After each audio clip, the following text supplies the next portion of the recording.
warahmatullahi wabarakatuh. Pada hari ini kita akan membahas tentang sistem pakar deteksi penyakit pada anak menggunakan metode forward chaining. Sebelumnya, perkenalkan kelompok dari kami. Yang pertama, saya sendiri Muhammad Vicky Budiono selaku ketua.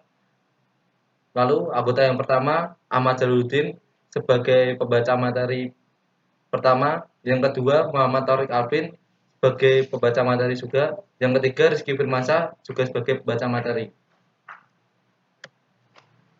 Selanjutnya, ini adalah pembahasan dari kelompok kami.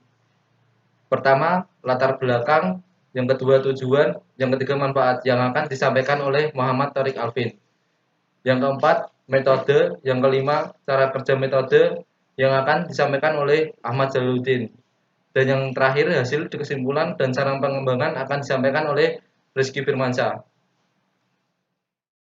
Kemudian saya akan membahas latar belakang dari sistem pakar deteksi penyakit pada anak menggunakan metode forward chaining.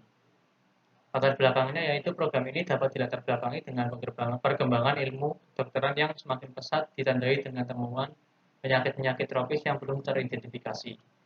Sehingga dalam hal ini ilmu kedokteran membutuhkan seorang pakar yang dapat mendiagnosa jenis penyakit lebih awal agar dapat melakukan pencegahan lebih cepat. Perlu diketahui, manusia juga tidak dapat melakukan hal sendiri. Maka dari itu, perlu adanya teknologi untuk mendiagnosa agar agar penyakit dapat ditemukan lebih cepat. Untuk itu sistem ini dibuat. Kemudian tujuan dari sistem ini yaitu memudahkan mendiagnosa jenis penyakit lebih cepat. Kemudian untuk menyelesaikan masalah-masalah spesifik yang membutuhkan pengetahuan para pakar. Kemudian mampu mendefinisikan untuk mendiagnosa gejala awal penyakit anak disebabkan oleh virus. Kemudian mendeteksi penyakit anak dengan menggunakan metode forward chaining secara cepat dan akurat. Berikut manfaatnya yaitu meningkatkan produktivitas karena sistem pakar dapat bekerja lebih cepat daripada manusia. Kemudian membantu mempercepat masalah di bidang kedokteran dalam bagian diagnosa. Selanjutnya, metode penelitian akan disampaikan oleh Ahmad Jaloluddin. Penelitian. Metode penelitian merupakan rancangan dari kegiatan penelitian untuk mengetahui hasil dari permasalahan yang spesifik dengan tujuan menjawab pertanyaan dari perumusan masalah yang ada. Metodologi penelitian ini dijabarkan dalam bentuk kerangka kerja.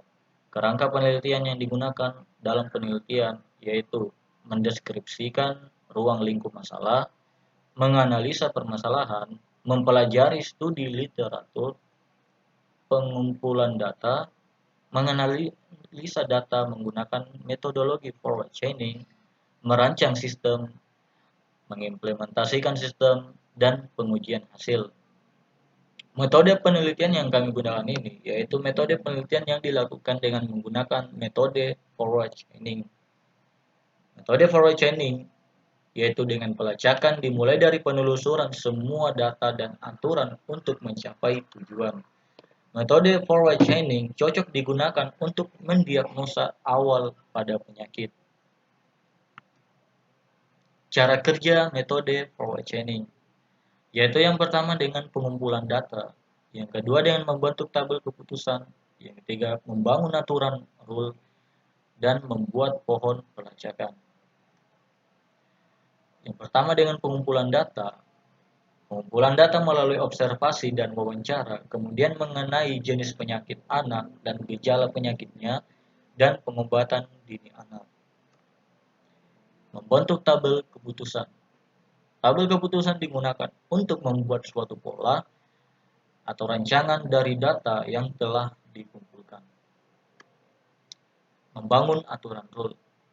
Pada tabel 3 adalah penentuan rule, terdapat sebanyak 5 rule untuk menentukan penyakit pada anak berdasarkan gejala pada anak. Setelah menentukan rule dengan menggunakan metode forward chaining, maka akan dilakukan pengujian data dan pelacakan. Membuat pohon pelacakan.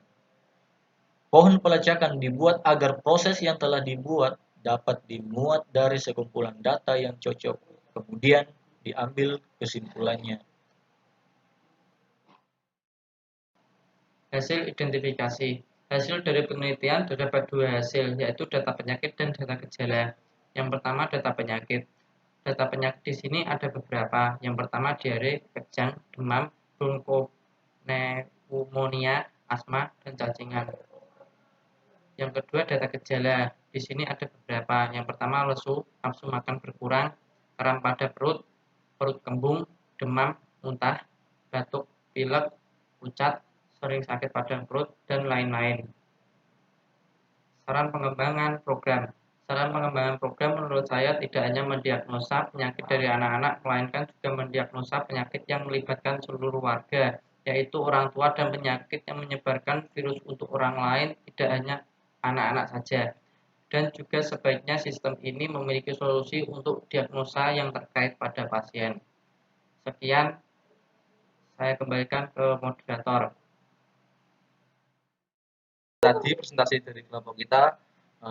Bila ada salah-salah kata mohon dimaafkan. Sekian dari kelompok kami. Dari Taubat Daya. Wassalamualaikum warahmatullahi wabarakatuh.